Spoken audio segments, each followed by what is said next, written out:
Sabi naman ni Doc, sorry Nay, wala na po gamot dyan, 1 linggo na lang po kayo mabubuhay Nay.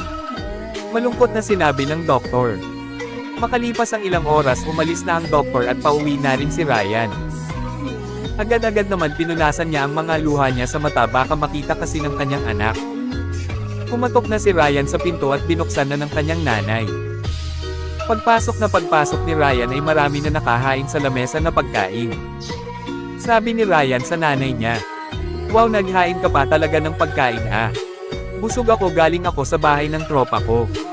Abot mo nga sa akin ang mga damit ko matanda at ilalagay ko sa bag ko, may outing kami. Ma-overnight kami kasama mga tropa chop na napakasaya nun tanda. Kaya ikaw na matanda ka dito ko lang at labahan mo mga natira ko ditong damit." At napaisip ang nanay ni Ryan habang tumutulo ang luha. Bakit kaya ganun, dapat ako kasama niya dahil malapit na ako mawala, pero mas pinipili niyang kasama mga tropa niya kisa sa akin, wala na ba talaga ako kwenta, total masaya naman si Ryan kasama mga tropa niya, doon na siya magsasaya, hindi ko na lang siya pipigilan. Lumuluha na sinabi ng nanay ni Ryan. Makalipis ang 2 araw, aalis na si Ryan kasama mga tropa niya. Sinabihan si Ryan ng nanay niya na, "Ryan, mag-iingat ka doon, wag kang pasaway, wag makikisali sa gulo, ingatan ang sarili."